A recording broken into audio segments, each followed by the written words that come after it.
Okay, हमारा next topic है Clausius-Clapeyron equation. ठीक है, तो प्रीवियस लेक्चर में हमने फेज इक्विलिब्रियम कर्व पढ़ लिया था, राइट। तो ये इक्वेशन की डेफिनेशन बाद में आएगी। अब वो ग्राफ में एक बार शो कर देती हूँ। मान लीजिए वहां पे हमने छोटी सी दूरी पर कोई 2 पॉइंट लिए हैं बी एंड सी। ठीक है, तो मैं पहले ग्राफ में दिखा देती हूँ आपको। ये रहा हमारा कर्व। ओके, इस कर्व पे, सिर्फ इस कर्व पे फोकस करना आप। इस कर्व पे हमने 2 पॉइंट लिए हैं बी एंड सी। ओके, इस बी पर, क्योंकि ये पी और टी के बीच में ग्राफ है, तो जाहिर सी बात है कि यहां से यहां पर करेंगे तो इसके पी और टी पॉइंट आएंगे। अब क्योंकि सी पॉइंट जो है वो ऊपर है, सी पॉइंट ऊपर है, तो सी पर मान लीजिए प्रेशर है पी प्लस डीपी और टेम्परेचर है T plus D T. Correct, ये चीज हमें समझ में आ गई। तो यही चीज नीचे चल के देखते हैं अब आगे। बी और सी में समझ में आ गया होगा आपको इतना तो। यस, पॉइंट बी पर अगर टेम्परेचर टी और पी हो, तो क्योंकि जो कर्व था वो कुछ इस तरह से था, करेक्ट। यहाँ पर पॉइंट बी था और यहाँ पर सी था, और एक कंडीशन और थी कि इस कर्व के हर पॉइंट पर जी1 और जी2 क्या है, इक्वल है। तो यहाँ पर पॉइंट बी की बात करें तो जी1 जो कि टी और पी का फंक्शन है वो जी2 के इक्वल होगा, जो कि टी और पी का फंक्शन होगा। पॉइंट सी पर बात करें तो T plus D T temperature हो जाएगा और P plus D P pressure हो जाएगा। पर अगेन पॉइंट सी भी किस पर है, पॉइंट सी भी आपका G1 इक्वल टू G2 वाले कर्व पे है। तो G1 जो है इस बार T प्लस डी टी और P प्लस डी पी का फंक्शन है, वो G2 के इक्वल हो जाएगा, जहां पर T प्लस डी टी और P प्लस डी पी हो जाएगा। ठीक है, अब टेम्परेचर और प्रेशर की वजह से B से C तक जाएंगे तो जाहिर सी बात है G में चेंज तो होगा, और वो चेंज मान लीजिए कितना है, DG है। ठीक है, तो अगर मान लीजिए फर्स्ट वाले फेज में चेंज है dg1 और सेकंड वाले में है dg2, तो हमें ये बात पता है कि जब वैल्यू g1 और g2 भी इक्वल है बी पॉइंट पर और सी पॉइंट पर भी g1 g2 इक्वल है, तो इसका मतलब उनमें चेंज क्या हुआ है, बराबर का चेंज हुआ है उनमें, जाहिर सी बात है। करेक्ट, तो आप यहां से डायरेक्टली क्या लिख सकते हैं, dg1 is equal to g2। अगर इक्वेशन 2 समझ में नहीं आ रही है तो आप डायरेक्टली ये लिख लीजिएगा कि G1 में dg1 ऐड किया और G2 में dg2 ऐड किया, पर G2 और G1 बराबर है तो कैंसिल आउट हो जाएंगे और dg1 और dg2 हमें इक्वल मिल जाएंगे। Equation number 3। अब हम पढ़ते हैं, जानते हैं कैपिटल G की डेफिनेशन क्या थी। कैपिटल G की डेफिनेशन में हमें पता है कि जब हमने G पढ़ा था तो टेम्परेचर और प्रेशर हमारा क्या था, कांस्टेंट रहा था। हीट रिजर्वर का लेते थे और हीट रिजर्वर का ये कांस्टेंट रहता था। तो G का फॉर्मूला कितना आया था हमारे पास, E minus T S plus P और V, जहां पे सिर्फ टेम्परेचर T और प्रेशर P ये हीट रिजर्वर के होते थे, इसलिए हमने यहाँ पर इनको रखा है एज इट इज। और जो हमारे निकाय में अवस्थाएं होती थी उस पे हम 2 अवस्थाएं ले रहे हैं, तो पहली प्रावस्था और दूसरी अवस्था के लिए, तो पहली के लिए लेना पड़ेगा E1 S1 और V1 और G1। दूसरी के लिए लेना पड़ेगा G2 is equal to E2 minus TS2 plus PV2। तो इन जनरल अगर हम I के टर्म में लिखें तो यहां से देखो GI is equal to EI minus TSI plus PVI। ये कह रहा है I equal to 1 first phase के लिए हो जाएगा और I equal to second phase के लिए हो जाएगा। और हमने देखा था कि G का जो फॉर्मूला होता है वो N इंटू G होता है, क्योंकि जो स्मॉल g होता है वो एक मॉलिक्यूल की गिब्स एनर्जी होती है। तो अगर n मॉलिक्यूल्स है तो कितनी गिब्स एनर्जी हो जाएगी, Ng हो जाएगी। यहाँ से अगर आप स्मॉल g की वैल्यू निकालें तो g अपॉन क्या आ जाएगा, n आ जाएगा। तो स्मॉल g की वैल्यू कितनी हो जाएगी, g अपॉन n हो जाएगी। तो g की वैल्यू पुट करेंगे यहाँ पे और n रख लेंगे। n भी क्या है, हर फेज के अलग मॉलिक्यूल्स है, तो n के ऊपर भी I लग जाएगा। तो हमें यहाँ पर ये चीज मिल गई। अब यहाँ पे इस वाले एक्सप्रेशन में अगर हम सबके नीचे n लगा दें तो यहाँ पे EI अपॉन NI आ जाएगा, SI अपॉन NI आ जाएगा और VI अपॉन NI आ जाएगा। तो यहाँ पर इसको तो हम रख लेते हैं, देखो GI इज इक्वल टू यहाँ पर E upon NI, EI upon NI, ठीक है, माइनस का TSI अपॉन NI प्लस का PVI अपॉन NI। अब ये EI बाई NI जो है इसे हम मान लीजिए डिनोट करते हैं एप्सिलॉन I से, एप्सिलॉन I छोटा वाला एप्सिलॉन एप्सिलॉन I हो, और SI अपॉन NI जो है उसे हम छोटे वाले स्मॉल s I से डिनोट कर देते हैं, और VI अपॉन NI जो है उसे हम स्मॉल VI से डिनोट कर देते हैं, जहां पर एप्सिलॉन I SI और VI क्या है, प्रति अणु पर मॉलिक्यूल इंटरनल एनर्जी, पर मॉलिक्यूल एंट्रोपी और पर मॉलिक्यूल वॉल्यूम है। छोटे वाले सिंबल में जो भी है वो पर मॉलिक्यूल है, कैपिटल सिंबल में जो है वो टोटल हैं, ये अंतर है सिर्फ। ठीक है, सो इक्वेशन 4 हमें मिल चुका है। इक्वेशन 4 को मैं यहां पर लिख लेती हूँ वापस एक बार। इक्वेशन 4 हमें मिला है G I is equals to epsilon I, इन्होंने टी कर दिया, ये आई है, minus T S I plus P V I. अब मान लीजिए कि हीट रिजर्वर के साथ में इंटरेक्शन हो रहा है। अगर हीट रिजर्वर के साथ में इंटरेक्शन होगा तो यहाँ पर सबसे पहले डिफ्रेंसिएशन करते हैं, सारी क्वांटिटीज का डिफ्रेंसिएशन हम करेंगे। तो जी आई का कितना हो जाएगा, D G I, epsilon i कितना हो जाएगा, डी एप्सिलॉन आई। अब यहाँ देखिए दो टर्म है, टी भी है और एस आई भी है, तो एक बार अपन टी का करेंगे तो एस आई का डिफ्रेंसिएशन, टी का करेंगे तो S I constant, S I का करेंगे तो टी कॉन्स्टेंट। तो एक बार टी का कर दिया, टी को रखा as it is, S I का कर दिया, और एस आई को एज इट इज रखा, टी का कर दिया। सिमिलरली यहाँ पर भी दो टर्म है, तो एक तो हो जाएगा पी डी वी और एक हो जाएगा वी डी पी। अब थर्मोडायनेमिक्स के फर्स्ट और सेकेंड लॉ को कंबाइन करते हैं अगर, तो हम जानते हैं कितना होता है, d q is equals to हमारे पास होता है d u plus p D v होता है। इस डी क्यू को हम क्या लिख सकते हैं, टी डी एस। ये मैंने सेकेंड लॉ में बता दिया है, क्योंकि हमें डी एस की वैल्यू क्या मिली थी, डी एस की वैल्यू मिली थी डी क्यू अपॉन टी, तो यहाँ से टी डी एस हो जाएगा। यू की जगह अपन क्या लेके चल रहे हैं, ई लेके चल रहे हैं, तो हमारे पास हो जाएगा डीई और ये आ जाएगा प्लस का पी डी वी। तो यहाँ पर देखिए इस ये इक्वेशन लिख रही हूँ तो लेफ्ट हैंड साइड में आ जाएगा टी डी एस आई, क्योंकि अभी हमें पता नहीं है हम कौन सी फेज की बात कर रहे हैं, और ई की जगह अपन एप्सिलॉन लिख रहे हैं क्योंकि अपन पर मॉलिक्यूल बात कर रहे हैं, और यहाँ पे आ जाएगा पी डी वी आई, ये पी डी वी आई हो जाएगा। तो ऐसी स्थिति में अगर ये इक्वेशन ऊपर लिखते हैं, ये ऊपर यहाँ पे पुट करते हैं इस वाली इक्वेशन में, तो हमें क्या मिलेगा, देखो कौन से टर्म्स कैंसिल आउट हो जाएंगे, कौन से टर्म कैंसिल आउट हो जाएंगे, इसको मिला के ये और साथ में प्लस का पीडीवी, इसको मिला के, इन दोनों को मिला के मिला दिया जाए तो ये क्या बन रहा है, प्लस का टीडीएस बन रहा है, ये बन रहा है प्लस का टी डी एस आई, और यहाँ पे माइनस का टीडीएस है, तो प्लस का और माइनस का कैंसिल आउट हो जाएगा, तो ये टर्म कैंसिल आउट हो जाएंगे, सिर्फ ये टर्म बचेगा और ये टर्म बचेगा। तो इन दो टर्म को अपन ने यहाँ पर लिख लिया है, माइनस का S I D T plus का वी आई डी पी। ठीक है, ये डीजीआई अपन को मिल चुका है। अब अपन आ जाते हैं डायरेक्टली हमारे नोट्स पे, क्योंकि नोट्स में अब क्लियरली मैं बता पाऊंगी। हमें मिल चुका है डीजीआई की वैल्यू माइनस का S I D T plus का P D V I, I hope यही मिला है हमें, yes V I D P, sorry V I D P मिला है, प्लस का वी आई डी पी ये हमें मिला है। अब हमें पता है कि डी जी वन जो था वो डी जी टू के इक्वल है, तो एक बार इस एक्सप्रेशन में आई इक्वल टू 1 रख देते हैं और एक बार आई इक्वल टू 2 रख देते हैं और उनको बराबर कर देते हैं, तो डी जी वन की वैल्यू हो जाएगी माइनस का एस वन, सॉरी माइनस का S one D T plus का V one D P is equal to minus का S two D T plus का वी टू डी पी। हमें ये मिल जाएगा इक्वल करेंगे तो, और वो हमने यहाँ पर लिख रखा है, ये देखिए रीअरेंज करेंगे, डीपी वाले दोनों टर्म को एक साइड ले लो तो ये आ जाएगा, और dt वाले दोनों टर्म को एक साइड ले लो तो राइट हैंड साइड में चला जाएगा। इस dt को लेफ्ट हैंड साइड में ले लो तो dp बाई dt की वैल्यू आ रही है s2 minus s1 upon v1 minus v2, हमें ये मिल रहा है, करेक्ट।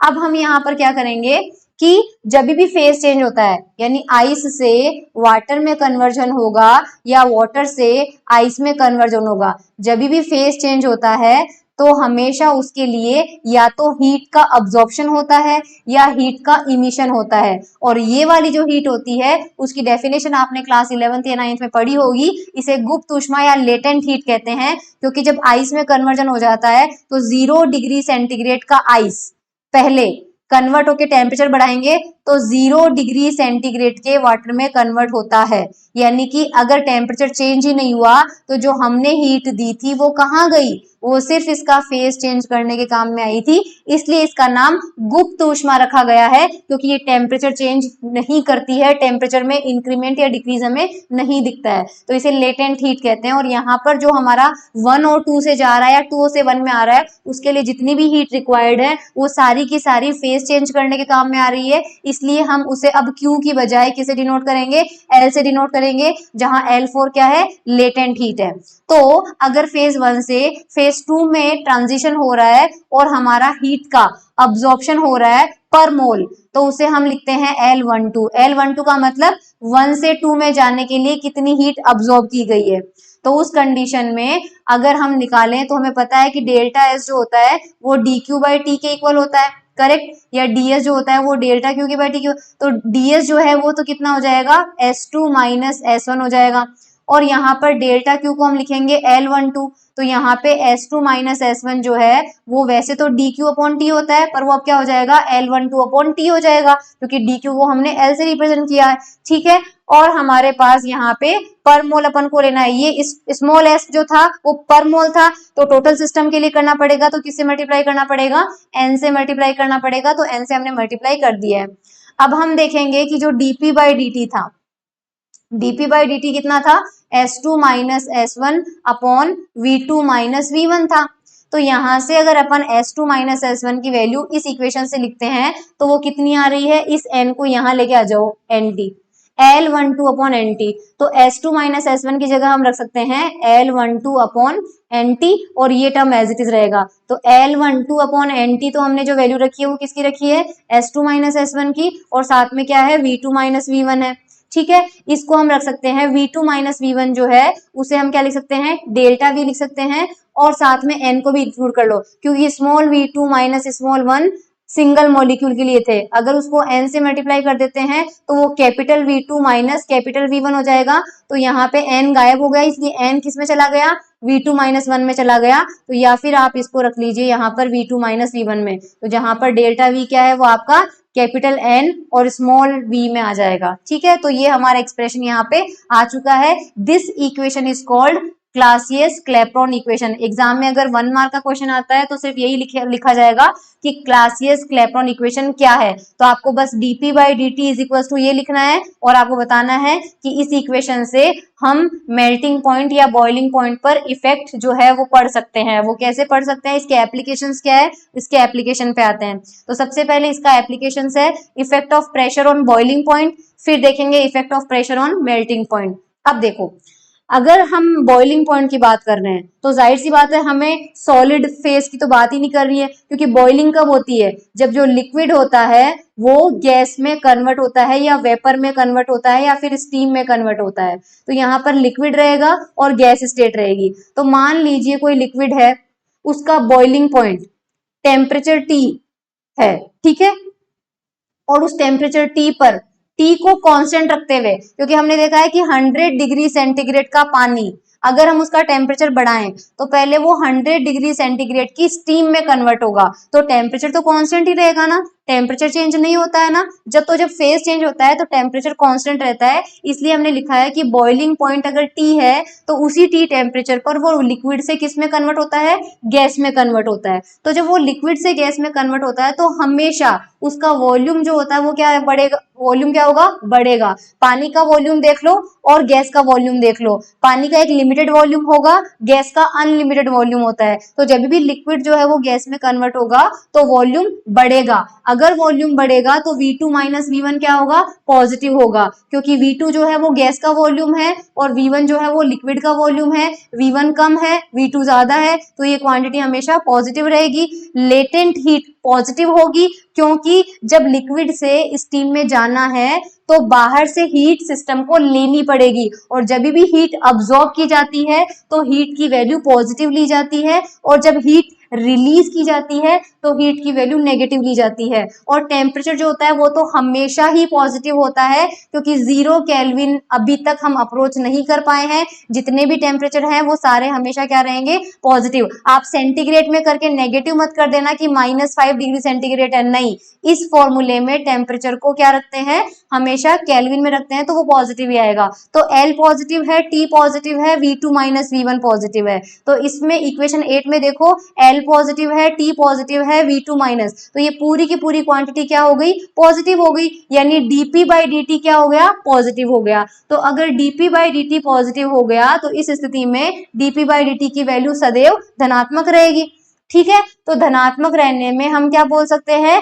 कि प्रेशर में इंक्रीमेंट करने से उसका बॉइलिंग पॉइंट इंक्रीज होगा और प्रेशर घटाने से उसका बॉइलिंग पॉइंट घटेगा। कैसे हमने ये बात कह दी? तो देखो ये कैसे कह दी, क्योंकि हमें ये मिला है कि dp/dt जो है वो क्या मिला है, हमें पॉजिटिव मिला है। तो dy/dx जो होता है ये पॉजिटिव कब होता है? जब x बढ़ने से y बढ़े और x घटने से y घटे, या उल्टा बोल लो y बढ़ने से x बढ़े और y घटने से x घटे। तो अगर इसकी वैल्यू पॉजिटिव आ रही है और t आपके पास क्या है? t आपके पास क्या है? बॉइलिंग पॉइंट है। तो प्रेशर बढ़ाने से बॉइलिंग पॉइंट बढ़ेगा, प्रेशर घटाने से बॉइलिंग पॉइंट घटेगा, यही इसका इफेक्ट है। तो यहाँ पर हमें पता चल गया कि देखो प्रेशर बढ़ाने से बॉइलिंग पॉइंट बढ़ेगा और प्रेशर घटाने से बॉइलिंग पॉइंट घटेगा। ये हमें क्वथनांक पर यानी बॉइलिंग पॉइंट पर प्रेशर का इफेक्ट पता चल गया। ठीक है, और अब हम आते हैं यहाँ पे effect of pressure on melting point पे क्या होता है। मेल्टिंग पॉइंट में ये होता है कि जब कोई ठोस सॉलिड जो है वो लिक्विड में कन्वर्ट होता है तो पानी को छोड़ के बाकी सारे जितने भी सॉलिड होते हैं उनका वॉल्यूम इंक्रीज होता है। तो सबसे पहले तो आपको ये समझना पड़ेगा कि ये चीज पानी के लिए वैलिड क्यों नहीं है। तो इसका एक्सपेरिमेंट आप घर पे कीजिए। सपोज आपने एक पानी का ग्लास भर के उसमें फुल पानी भर दिया, फुल पानी भर दो और उसको आप क्या कर दो, फ्रीजर में डाल दो। फ्रीजर में कब तक रखोगे? जब तक वो ठोस यानी कि आइस में कन्वर्ट नहीं हो जाए। फिर आप जब इस ग्लास को निकालोगे तो जब पानी था तो इसका लेवल यहाँ तक था, लेकिन जब आप देखेंगे इसको बाहर निकालेंगे, जब ये ठोस में कन्वर्ट हो जाएगा, सॉलिड में कन्वर्ट हो जाएगा, तो आप ये घर पे एक्सपेरिमेंट करके देख लेना, इसका लेवल थोड़ा सा ऊपर हो जाएगा, बढ़ जाएगा। यानी जब तक पानी भरा हुआ था लेवल यहाँ तक था, जब ये सॉलिड में कन्वर्ट हो जाएगा, यानी जब लिक्विड था, पानी में था वाटर, ये मैं वाटर की बात करूंगी क्योंकि लिक्विड नहीं बोलूंगी, वाटर और आइस, आइस में जब कन्वर्ट करोगे तो इसका लेवल ऊपर उठ जाएगा। तो जो वॉल्यूम है वो आइस का क्या हो गया? इंक्रीज हो गया। तो इस कंडीशन में V2 जो है और माइनस V1 जो है वो नेगेटिव आ जाएगा, क्योंकि V2 जो है वो आपका क्या हो जाएगा? पानी का हो जाएगा, और यहाँ पर है आपका आइस। सो आइस से पानी में जाते हैं, आइस से पानी में जाएंगे तो वॉल्यूम क्या होगा? घटेगा। और आइस से आइस से हाँ ये सही है, आइस से अगर अपन वाटर में जाते हैं तो वॉल्यूम जो है वो डिक्रीज होता है, और वाटर से अगर आइस में जाते हैं तो वॉल्यूम क्या होगा? इंक्रीज होगा।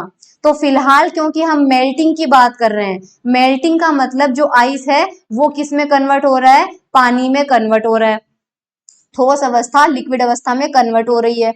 तो पानी को छोड़ के, इसलिए पानी बहुत कॉम्प्लिकेटेड है, पानी में आइस से वाटर में जा रहा है तो वॉल्यूम घट रहा है, लेकिन पानी को छोड़ के बाकी जितने भी सब्सटेंस है सबका अगर सॉलिड स्टेट लोगे और लिक्विड में जाओगे तो वॉल्यूम हमेशा क्या होगा? इंक्रीज होगा। तो V2 माइनस V1 क्या होगा? पॉजिटिव होगा। और इसके लिए भी सॉलिड से लिक्विड में जाने के लिए हीट बाहर से देनी पड़ेगी, तो लेटेंट हीट भी क्या होगी? पॉजिटिव। और टेम्परेचर क्या होगा? मान लीजिए 0 डिग्री भी रखते हो तो 273 केल्विन के इक्वल है, तो T भी आपका पॉजिटिव। तो liquid L positive, T positive, V2 minus V1 positive. तो जो dp/dt है पिछले वाले केस की तरह इस बार भी पॉजिटिव आ जाएगा। तो यानी कि प्रेशर बढ़ने से मेल्टिंग पॉइंट बढ़ता है और प्रेशर घटने से मेल्टिंग पॉइंट घटता है, सारे सब्सटेंस का सिवाय किसके? पानी के। तो पानी के केस में क्या होगा? पानी का केस भी पढ़ लेते हैं। पानी के केस में dp/dt में L आपका पॉजिटिव ही होगा, क्योंकि बर्फ को गर्म करना पड़ेगा अगर उसको पानी में कन्वर्ट करना है। टेम्परेचर उसका 0 डिग्री पे रहेगा, यानी कि 273 केल्विन रहेगा तो पॉजिटिव रहेगा, लेकिन इस बार V2 माइनस V1 क्या है? नेगेटिव है। तो ये वाली वैल्यू क्या आ जाएगी? नेगेटिव आ जाएगी। और ये जब नेगेटिव होता है तो प्रेशर बढ़ने से पानी का मेल्टिंग पॉइंट घटेगा और प्रेशर घटने से पानी का मेल्टिंग पॉइंट बढ़ेगा। यानी इस बार जो ये रिवर्स कंडीशन हो जाएगी। तो यही यहाँ पे लिखा हुआ है कि पानी के अलावा बाकी सारे सॉलिड के लिए dp/dt की वैल्यू पॉजिटिव रहती है, तो प्रेशर बढ़ाने से मेल्टिंग पॉइंट बढ़ता है और प्रेशर घटाने से मेल्टिंग पॉइंट घटता है। लेकिन पानी के केस में अपन क्या करेंगे कि जब वो बर्फ से पिघलता है तो उसका वॉल्यूम कम होता है, V2 - V1 नेगेटिव आता है, dp/dt की वैल्यू नेगेटिव हो जाती है, इसलिए प्रेशर बढ़ने से उसका मेल्टिंग पॉइंट घटेगा और प्रेशर घटने से उसका मेल्टिंग पॉइंट बढ़ेगा। ठीक है, इसके बाद अपन आते हैं ट्रिपल पॉइंट पे। ट्रिपल पॉइंट में होता है कि पानी के समान सारे जितने भी पदार्थ होते हैं उनमें 3 स्टेट होती है, सॉलिड, लिक्विड और गैस। और सारे पदार्थों के लिए पीवी कर्व के लिए हमारे पास अगर तीनों कर्व एक साथ ड्रॉ करें, तीनों कर्व एक साथ ड्रॉ करें, क्योंकि हमने देख लिया कि पी और टी, पीटी कर्व जो होता है वो इस तरह से आता है। ठीक है, अब ये कर्व हमने देख लिया था कि अगर ये सॉलिड और लिक्विड में खींचा जाएगा तो इसको मेल्टिंग कर्व कहेंगे, लिक्विड और गैस में खींचा जाएगा तो इसको वेपराइजेशन कर्व कहेंगे, सॉलिड और गैस में खींचा जाएगा तो इसे सब्लिमेशन कर्व कहेंगे। तो यहाँ पर अगर अपन तीनों ही ग्राफ ड्रॉ कर दे एक ही ग्राफ पेपर पे, एक ही ग्राफ पे ड्रॉ कर दे तो कुछ इस तरह से हमें मिलेगा। तो टेम्परेचर और प्रेशर में परिवर्तन करके हम क्या करेंगे, सबसे पहले तीनों कर्व को एक साथ ड्रॉ करेंगे तो हमें 3 लाइनें मिलेगी। तो सबसे पहले लाइन यहाँ पर देखिए ए बी लाइन, ये ए है और ये बी है। ये वाला जो कर्व है और देखो पी और टी के बीच में है, पी और टी के बीच में है तो वही कर्व जो हमने गिब्स एनर्जी के टाइम पे पढ़ा था। ठीक है, तो सबसे पहले अपन क्या करेंगे कि मेल्टिंग पॉइंट और प्रेशर के बीच में ड्रॉ करेंगे। तो मेल्टिंग पॉइंट और प्रेशर के बीच में जो लाइन होगी वो ए बी होगी, क्योंकि मेल्टिंग पॉइंट है। मेल्टिंग पॉइंट कब लिया जाता है, जब सॉलिड और लिक्विड में कन्वर्जन होता है। तो इस वाले कर्व को हम एस एल बोलेंगे, क्योंकि यहाँ पर सॉलिड और लिक्विड की बात हो रही है, क्योंकि आपने मेल्टिंग पॉइंट बोल दिया। मेल्ट होना मतलब सॉलिड लिक्विड में जा रहा है, इसलिए इस लाइन को क्या बोलेंगे, आइस लाइन बोलेंगे। ठीक है, आइस लाइन हो गई है हमारी। अब आइस लाइन हो गई और सॉलिड और लिक्विड है, इसका मतलब इसके लेफ्ट साइड में जो है वो आपका सॉलिड है और इसके राइट साइड में जो आपका लिक्विड है। तो देखो लेफ्ट साइड में क्या लिखा हुआ है, सॉलिड लिखा हुआ है और राइट साइड में क्या लिखा हुआ है, लिक्विड लिखा हुआ है। ठीक है, अब हम क्या करेंगे, इसी तरह से यहाँ पर हम दूसरा कर्व ड्रॉ करेंगे लिक्विड और वेपर के बीच में, यानी कि हम बात कर रहे हैं बॉइलिंग पॉइंट की। बॉइलिंग पॉइंट की बात कर रहे हैं तो इधर तो रहेगा लिक्विड, तो ये लिक्विड है और ये वाली लाइन है कौन सी, सी डी लाइन है, सी डी लाइन है, सी और डी। सी डी लाइन जो आपकी लिक्विड और वेपर, ये लिक्विड वेपर है, तो इधर तो रहेगा लिक्विड और इसके इधर रहेगा वेपर। अब बचा कौन सा ग्राफ, डी एफ बचा, एफ डी बचा या ई डी बचा। तो इसके इधर अगर सॉलिड है और इधर डायरेक्टली वेपर है तो ये वाला कर्व कौन सा हो जाएगा, एस वी कर्व। तो 3 कर्व आपके पास डायग्राम में दिख रहे होंगे, S L line, L V line और एस वी लाइन। तीनों कर्व खींचने पर जिस पॉइंट पर मिलते हैं उस पॉइंट पर आपका सॉलिड, लिक्विड और वेपर, क्योंकि तीनों कर्व का पॉइंट है वो, तो ये पॉइंट पर 3 कर्व मिल रहे हैं, तीनों प्रावस्थाएं संतुलन में हैं, इसलिए इस पॉइंट को बोलते हैं ट्रिपल पॉइंट। और इसके टेम्परेचर को डिनोट करते हैं टीआर से और इसके करस्पॉन्डिंग जो प्रेशर होता है उसे डिनोट करते हैं पीआर से। अब थोड़ा सा आ जाओ, देखो जो एसएल की बात हो रही है, एसएल कर्व जो है हमने जब ग्राफ प्लॉट किया था इस तरह से सिंगल, तो हमने कहा था कि इस कर्व पे फेज 1 और फेज 2 की जो गिब्स एनर्जी होती है G1 और G2 इक्वल होती है। तो क्योंकि ये सॉलिड और लिक्विड लाइन है तो यहाँ पर अगर अपन देखें कि GS सॉलिड में है और GL तो साम्यावस्था में SL पूरी लाइन पर, SL लाइन पर हमारा GS और GL क्या रहेगा, इक्वल रहेगा। ठीक है, उसके बाद हम CD कर्व की बात करें तो इसे हम क्या कहेंगे, स्टीम लाइन कहेंगे। और स्टीम लाइन में हमारा क्या होगा, पानी की दोनों अवस्थाएं यानी कि वाटर और स्टीम ये साम्यावस्था में होगी, तो इस कंडीशन में GL यानी G लिक्विड और GV यानी G वेपर, इस पूरे कर्व पे GL और GV बराबर होंगे। इसी तरह से हमारा जो तीसरा कर्व बचा है वो सॉलिड और स्टीम के बीच में बचा है, इसको ध्यान रखना, इसको हॉर फ्रॉस्ट लाइन कहते हैं। और इस पर हमारा सॉलिड और वेपर का गिब्स एनर्जी इक्वल होगी, तो GS और GV इक्वल होगा। ये तीनों लाइनें जो है, तीनों लाइनों का मतलब है आइस लाइन, स्टीम लाइन और ये हमारी हॉरफ्रॉस्ट लाइन, तीनों आके एक पॉइंट पर मिलती है जिसे हम ट्रिपल पॉइंट कहते हैं। तो एग्जाम में जब पूछा जाए कि ट्रिपल पॉइंट की डेफिनेशन दीजिए तो आपको बताना है कि जब हमारे पास प्रावस्था संतुलन ग्राफ में आइस लाइन, स्टीम लाइन और हॉरफ्रॉस्ट लाइन तीनों कर्व जिस बिंदु पर आकर मिलते हैं उसे ट्रिपल पॉइंट कहते हैं। इस पर तीनों अवस्थाएं एक दूसरे के साथ इक्विलिब्रियम में होती है, ये पॉइंट यूनिक होता है और इस पॉइंट पर एस, एल और वी तीनों की गिब्स एनर्जी क्या होती है, इक्वल होती है। पानी का हमेशा ट्रिपल पॉइंट आपको याद रखना है क्योंकि एग्जाम में डायरेक्टली पूछा जाता है। इसका पानी का जो ट्रिपल पॉइंट होगा, क्योंकि वो पी और टी पर पर्टिकुलर वैल्यू पर आएगा, तो प्रेशर की वैल्यू ये होती है 4.58 mmHg और टेम्परेचर कितना होता है हमारा 0.0098 डिग्री सेंटीग्रेड होता है। ये बात आपको समझ में आ गई। ये रही पानी की बात, ठीक है। अब ये वाले कर्व में आपको थोड़ा सा यहाँ पे ध्यान रखना है कि ये पानी के लिए जो ग्राफ बना है इसका शेप ऐसा क्यों आया। तो मैं आपको इसके शेप के बारे में थोड़ा सा बताना चाहती हूँ कि पानी के लिए जब आप ड्रॉ करेंगे तो ये इस तरह से आया, ठीक है, और ये इस तरह से आया और ये इस तरह से आया, करेक्ट। अब आपको ध्यान रखना है ये एस एल था, ये एल वी था और ये एस वी था। पानी की बात हो रही है, पानी के लिए ध्यान रखना सॉलिड लिक्विड, जब पानी सॉलिड से लिक्विड में जाता है, सॉलिड से लिक्विड में जाता है तो वॉल्यूम क्या होता है, डिक्रीज होता है। इधर आपका P है, इधर आपका T है। वॉल्यूम जब डिक्रीज हो रहा था तो मैंने बताया था पानी के लिए dp/dt की वैल्यू कैसी आती है, नेगेटिव। और जब आपके पास y/x का ग्राफ प्लॉट करना हो और स्लोप नेगेटिव हो, स्लोप नेगेटिव का ग्राफ हमेशा ऐसा बनता है, डिक्रीज होता हुआ बनता है। इसलिए आपके पास ये लाइन वाली ध्यान रख लीजिए, ये देखिए इसके लिए ये ग्राफ इस तरह से डिक्रीज हो रहा है क्योंकि इसके लिए dp/dt आपके पास क्या है, नेगेटिव है, करेक्ट।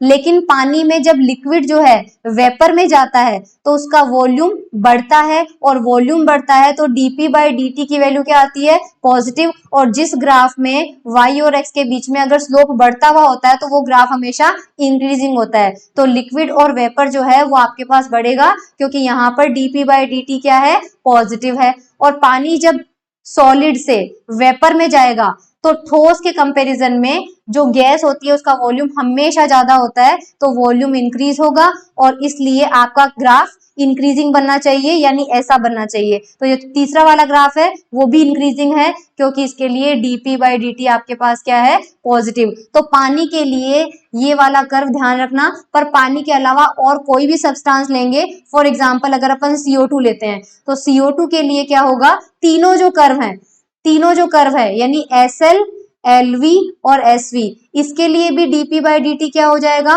पॉजिटिव आएगा। यानी इसके लिए भी ग्राफ ऐसा होना चाहिए, इसके लिए भी पॉजिटिव आएगा, इसके लिए भी ऐसा होना चाहिए और इसके लिए भी ऐसा होना चाहिए। तो CO2 के लिए जो ग्राफ है वो एग्जाम में कई बार पूछ लिया जाता है, तो CO2 के लिए आपको ग्राफ दिखा देती हूँ, ये देख लीजिए।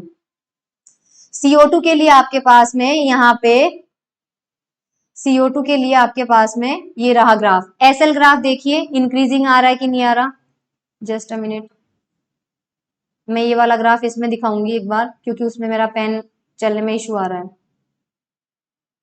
ये देखिए CO2 के लिए ये ग्राफ था, तो आपने देखा होगा पानी का कैसा था, पानी का ग्राफ आपको ये लाइन डिक्रीजिंग मिली थी, ये इंक्रीजिंग मिली थी और ये भी इंक्रीजिंग मिली थी। जबकि अब CO2 की बात हो रही है तो तीनों ग्राफ लाइनें ऐसी इंक्रीजिंग मिलनी चाहिए। तो इसमें थोड़ा ढंग से नहीं बनाया पर आप एग्जाम में ऐसे बना के आना, ट्रिपल पॉइंट है ये तो इंक्रीजिंग होगा ही, इसको भी आप इंक्रीजिंग कर देना और इसको भी आप इंक्रीजिंग कर देना। तो ये वाला ग्राफ जो है इसके लिए भी dp/dt पॉजिटिव आ गया, इसके लिए भी dp/dt पॉजिटिव आ गया और इसके लिए भी dp/dt। तो ये देख लीजिए CO2 का जो है वो आपके पास ये वाला ग्राफ होगा। तो CO2 का आपको थोड़ा सा ध्यान रखना है, ओके।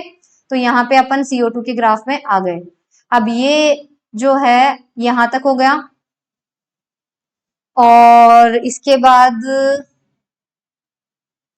नेक्स्ट टॉपिक अपन नेक्स्ट लेक्चर में करेंगे। इंग्लिश मीडियम वाले बच्चों को दिखा देती हूँ, सॉरी कहाँ से शुरू किया था अपन ने, यस क्लासेस क्लैपेरॉन इक्वेशन से शुरू किया था हमने, ये देख लीजिए।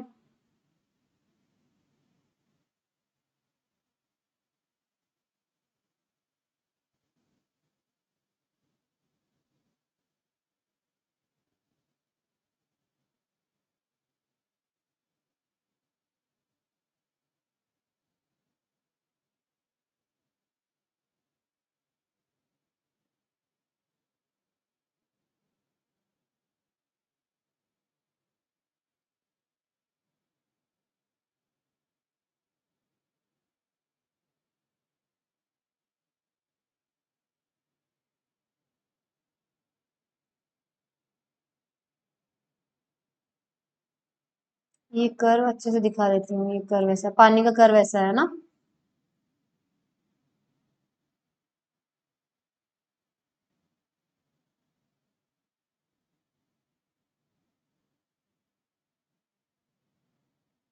CO2 का ऐसा है।